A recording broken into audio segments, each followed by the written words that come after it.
Hello, and welcome to CAP Solutions training on Revit MEP Mechanical. In this training or in this video, we're going to look at HVAC designs. But before that, I would like to give you a general overview of what goes into the works of the Building Services Engineer or the MEP engineer. So we'll look through that one and then give you an understanding of the fundamental of HVAC design, okay, before we come into the Revit software and then try to, work our way out from there. For those who are professional MEP engineers or building services engineers, this will be like a refresher for you. And for those who are new to this industry, you're going to learn the basic blocks which will help you build your career in HVAC design. Sit back and let's get started. In this video, we are going to consider the fundamentals of HVAC design. So the first question that comes in is, what is the difference between an MEP engineer or a building services engineer? What is the difference? Now, this is it. The building services engineer is the same as the MEP engineer, except for some slight difference which I'm going to touch on at this moment. Building services engineering deals with at least, but not limited to these three main disciplines, okay? Though generally, gas supply, fire systems, telephone installations, and electronic communication installation are all part of building services. We concentrate largely on mechanical, electrical, and then plumbing. If we say mechanical, we are dealing with HVAC, which will be coming back in the next slides to explain what HVAC is. And then also electrical, low voltage, and then also plumbing.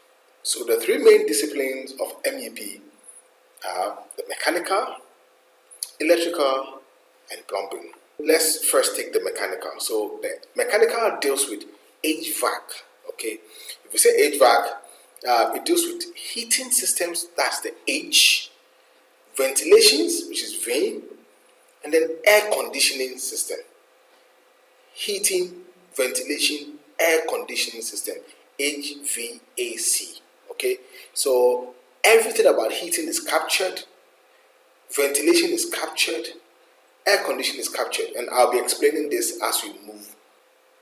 Okay, so electrical, we're looking at low voltage, okay? And so for works on electrical, we usually consider power, lighting, and then also internet cable telecommunication. So for power, we're looking at the sockets, the distribution board.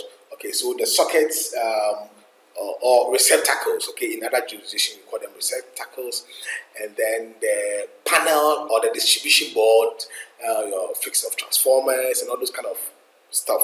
Those are the things we consider in the electrical. Okay, and then also for lighting, our switches, our light fixtures, and all those kind of stuff. So those ones will be considered under lighting, and that one is perfectly dealt with in the course Revit Electrical, okay, which we also have on our portal. And then for plumbing, this deals with water supply and drainage in the building. So we consider cold water or hot water supply to the building, okay? And then for the drainage system, we consider taking waste out of the building. So it's just two-way main ways. Water supply to the building, and then for drainage system, we consider taking waste out of the building.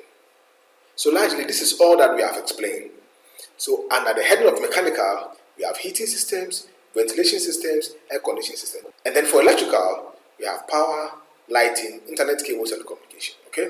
And then for plumbing, it branches into two main parts. We have the water supply, cold water and hot water supply.